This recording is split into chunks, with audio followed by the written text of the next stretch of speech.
Si tu es attentif, cette vidéo de quelques petites minutes peut te faire gagner, Inch'Allah, des dizaines de milliers d'euros. Les 6 erreurs que je vais te donner là, elles m'ont fait perdre personnellement plus de 27 000 euros en quelques mois, là, il y a quelques années. Et moi, j'aurais vraiment kiffé voir cette vidéo-là quand j'étais dans ta position. Alors, sois bien attentif, elle peut te faire vraiment gagner beaucoup de temps et beaucoup d'argent. On est parti directement avec la première erreur, je regarde juste mes notes, qui est le manque d'humilité. Donc, le manque d'humilité, c'est pour moi ce qui m'a sûrement coûté le plus cher. Subhanallah, c'est quelque chose de connu, hein, mais quand tu commences à faire un peu d'argent dans le business, et même un peu d'argent tout court, tu penses que tu sais tout. Et il y a des personnes qui ont même ce symptôme-là, alors qu'ils ont fait 0 euros. Et ça peut être vraiment très dangereux. Et ces personnages, je pense qu'elles ne savent pas qu'elles sont comme ça. Donc ça, c'est vraiment le premier point. Tu dois faire preuve d'humilité. Moi, je me rappelle, à ce moment-là, j'avais déjà 1-2 ans d'expérience dans l'e-com, je connaissais pas mal de choses. Et je pensais vraiment tout savoir. C'est-à-dire que moi, j'avais mes stratégies, ça fonctionnait bien et tout. Et je suis parti dans un autre champ qui a limite, je ne vais pas dire rien à voir, c'était toujours l'e-commerce, mais en tout cas une stratégie qui était assez différente. Et comme moi, j'avais déjà réussi, dans ma tête, c'était en mode bah, ça va fonctionner.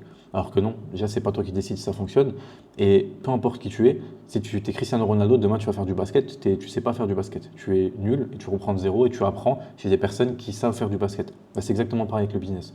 Là, il y a des mecs qui font de l'e-com, ils font des millions. Demain, tu les mets dans un autre business. Alors oui, ils auront des facilités. Moi, demain, je fais du copywriting, je vais avoir des facilités parce que j'ai appris des choses et parce que j'ai aussi cette fibre dans le business depuis 8 ans maintenant, donc je sais un peu comment ça fonctionne. Mais quelqu'un qui a fait 6 mois, il me met à l'amende. Et c'est pour ça que c'est super important de faire preuve d'humilité. Et moi, c'est pour moi, je l'ai mis en numéro 1, c'est pas pour rien. Parce que je pense que c'est ce qui a fait que je me suis lancé rapidement. J'étais en mode je sais tout, alors que je ne connaissais absolument rien. Et faites attention encore plus si vous êtes débutant, vous ne savez rien du tout. Aujourd'hui, si tu regardes cette vidéo, tu n'as pas encore fait d'argent, même si ça fait 3 ans que tu fais du e-com. Hein, parce que des fois, il y a des personnes aussi qui sont là en mode bah voilà, moi, j'ai déjà eu ce cas-là. Moi, ça fait 2 ans que je fais du e-com, voilà, je sais à peu près. Moi, ça ne fonctionne pas, mais c'est pas. Moi, je sais faire. Genre, je connais les stratégies, mais juste, il y a des choses qu'il faut que je revoie. Non, tu ne sais pas faire. Et tu écoutes, tu apprends comme si tu étais un débutant, même si tu as des bases et tout, il y a quelque chose que tu fais mal. Voilà le premier point. Deuxième point, la mauvaise stratégie. Euh, pour recontextualiser, quand j'ai perdu cette somme-là, c'était avec des influenceurs. Je peux même vous donner la marque. C'était une marque de montres, je vendais des montres, et c'était avec des influenceurs où ma stratégie n'avait rien à voir avec ce que je faisais habituellement, où je faisais du méta à l'époque. Donc à l'époque, je faisais du Facebook Ads notamment, et ça marchait plutôt bien. Dans ma baraque, j'avais fait des bons chiffres et tout. Et je suis parti en mode influx. J'avais déjà fait de l'argent avec des influx, mais pas de cette manière-là, en mode une marque de zéro, vraiment une marque de montre de zéro et tout, un truc vraiment poussé et tout. On a investi beaucoup d'argent avec mon associé. Et moi, dans ma tête, c'était pareil. Genre, je lance une marque de zéro, c'est comme en dropshipping quand j'avais fait mes premiers sous. Je lance, je prends plein d'influx, je mets des 10 000 euros sur Nabila, je mets des 15 000 euros par ici, et ça va fonctionner. Parce que j'ai mis une bonne offre et ça avait déjà marché sur mon premier site avec Facebook et tout. Non, la stratégie n'était pas la bonne. J'avais inventé une stratégie comme ils disent, from scratch, vraiment de zéro, où j'étais là en mode, ben moi je vais faire comme ça, comme ça, comme ça, et ça va fonctionner. Mais ça sortait nulle part à part de ma tête. Tu vois. Donc c'est pour ça. Ça fait partie aussi du manque d'humilité, donc se remettre en question. La stratégie n'était pas la bonne, on a persisté dessus. Hein.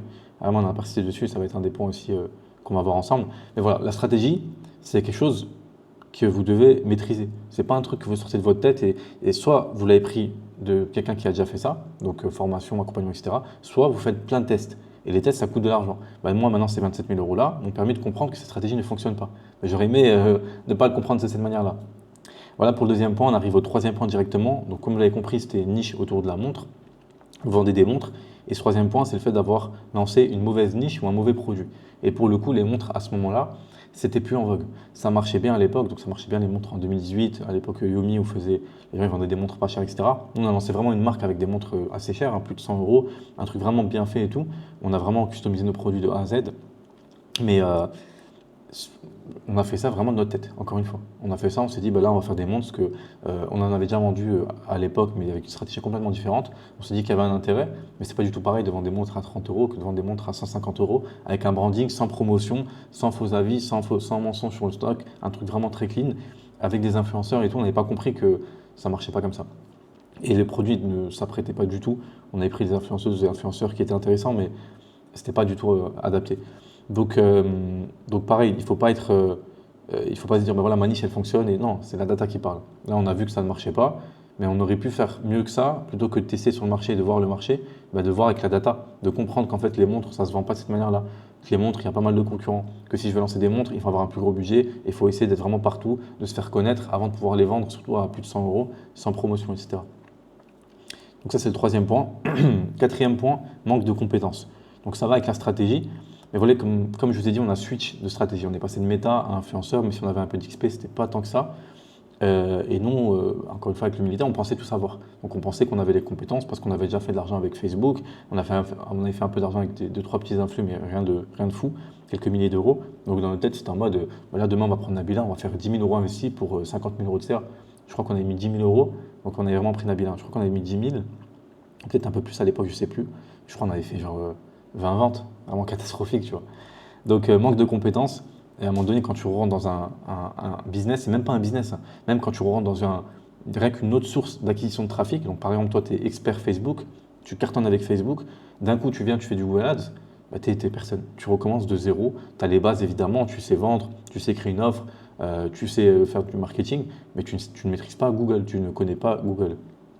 Et tu auras un manque de compétences, donc tu dois te former chez les meilleurs ou alors faire des tests toi-même. C'est toujours la même chose, c'est comme la musculation. Soit tu prends un coach et tu sais exactement quoi faire, comment faire, soit tu viens, tu soulèves des poids n'importe comment jusqu'à sentir que ok là ça travaille l'épaule. Bah, c'est le premier homme, il a fait ça. Au début tu prends un poids, peut-être qu'il faisait comme ça, jusqu'à comprendre qu'en fait comme ça, de cette manière-là, c'est là où il travaille vraiment de la meilleure manière son épaule tout simplement. Ça c'est le quatrième point. Cinquième point, ne pas s'en tenir au process. Ça pareil, c'est quelque chose où tu dois avoir une vision. Ok, demain, tu vas lancer une niche ou tu vas lancer un nouveau produit sur Meta. Tu te donnes dans ta tête, je vais tester 30 produits winners sur ce mois-ci, je vais faire du mass testing et tout. Bah, tu ne peux pas en cours de route te dire, bon, j'en ai testé 10, je ne vais pas tester les 20 autres, là, je vais faire autre chose. Je vais essayer de revoir, je vais faire un truc. Non, il faut se remettre en question, c'est une bonne chose, mais à un moment donné, quand tu as ta stratégie, donc évidemment, ce cinquième point-là, on prend en compte avec les autres points qui ont été corrigés. Donc si tu fais preuve d'humilité, tu as la bonne stratégie, tu sais comment trouver un bon produit et tu as les compétences, à ce moment-là, dès que tu mets en place ton process, tu te dis tiens, ok, tu maîtrises Meta, tu as fait ta recherche de produit, tout est carré et tout, bah, prends ton fil conducteur, mets-le en place, évidemment, mets ta stratégie en place, mets tes process en place et après tu focus. Okay, ça n'empêche pas qu'en cours de route, tu te remets en question, ça n'empêche pas que peut-être ce que tu es en train de faire n'est pas bon et donc tu vas te tromper, mais au moins tu vas apprendre. Mais dans tous les cas, voilà, tiens-toi-en au process. Et c'est pour ça que c'est important de mettre en place des vrais process. C'est pas en mode, bah moi demain je vais faire un peu de recherche de produits, peut-être je vais trouver un winner, après je vais lancer ma testing, on verra si. Non. Là par exemple, moi quand je fais du Google, bah, je vais trouver une niche qui répond à ça comme critère et rien d'autre. Je sais que moi je veux un CPC qui est bas, donc un coût par clic qui est faible. Je veux plus de 15 000 recherches mensuelles. Je veux une marge d'au moins 70%. Je veux pouvoir créer plusieurs collections. Je veux pouvoir sourcer des produits de qualité. Voilà, ça c'est mes 5 critères. Si ce n'est pas respecté, je ne fais pas. La niche, je ne la lance pas. Sauf si vraiment moi je vois un truc avec mon expérience et tout. Mais encore un mec qui a 1 an, 2 ans d'XP, il doit vraiment s'en tenir à la lettre près au process. Sixième et dernier point, être attaché au projet. J'en ai parlé rapidement.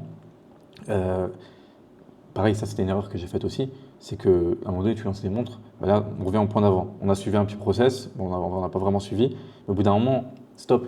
Tu vois, là, tu as perdu, parce que moi, j'ai dit 27 000, mais moi, c'est ce que j'ai perdu moi. Mon associé était avec moi, il a perdu à peu près la même somme. À deux, on a perdu peut-être quelque chose comme 50, 60 000. À un moment donné, tu dois dire stop. Ok, là, le projet ne fonctionne pas. Il faut se remettre en question, soit on revoit au niveau du projet s'il n'y a pas des trucs à améliorer, à changer, soit juste, en fait, c'est bon, on laisse tomber, ça ne marche pas, on a fait un mauvais choix. Il faut se remettre en question, on a été nul, on n'a pas été bon sur ce coup, parce qu'on n'a pas fait preuve d'humilité, la stratégie n'était pas la bonne, on n'avait pas le bon produit, on n'avait pas les compétences, on a modifié notre process en cours de route et tous ces autres points que je vous ai cités auparavant.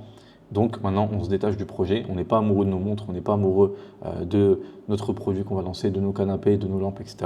Ça ne marche pas, le marché ne veut pas ça, c'est le marché qui décide, on passe à autre chose. J'espère que cette courte vidéo vous a plu. C'était quelque chose de très rapide, très court, mais Inch'Allah, ça peut vraiment vous être très profitable pour faire gagner beaucoup d'argent, beaucoup de temps. Et si jamais vous êtes intéressé par le fait de se lancer dans l'e-commerce, de vraiment maîtriser une source d'acquisition de trafic et de vraiment avoir une bonne stratégie, de pouvoir avoir des bons produits, une bonne niche et d'avoir des compétences surtout, parce qu'au final, on n'est rien sans les compétences, c'est ce qui va vraiment nous permettre de pouvoir mettre en place des process concrets. À ce moment-là, il y a des vidéos sur la chaîne où je parle vraiment d'e-commerce, je rentre en profondeur sur ma stratégie qui est de vendre des produits à des personnes qui sont intéressées déjà par nos produits sur Google Ads. Donc ils viennent sur Google, ils tapent par exemple canapé, ils voient un canapé que nous on propose directement sur notre site, ils cliquent et potentiellement ils achètent et on fait de l'argent. Évidemment, c'est plus complexe que ça demande énormément de travail, mais Inch'Allah à terme, ça peut rapporter 3 000 à 4 000 euros de bénéfices par mois de manière durable. Comme c'est basé sur la recherche mensuelle, ça peut vraiment tenir sur du long terme et de manière automatisée. Parce qu'une fois que c'est en place, il n'y a pas de vidéo à faire comme sur Facebook, il n'y a pas de mass testing, hein, c'est une niche. Et derrière, vous pouvez faire de l'argent de cette manière-là, de manière automatisée, comme je l'ai fait. Et comme j'ai lancé moi des produits comme des tapis, j'ai déjà vendu des tapis, j'ai déjà vendu les lumières et j'ai vendu des produits très basiques comme ça. On est loin des gadgets de Chine. C'était Yas, on se retrouve pour la prochaine vidéo. Je vous laisse avec toutes les autres vidéos de la chaîne. À très vite.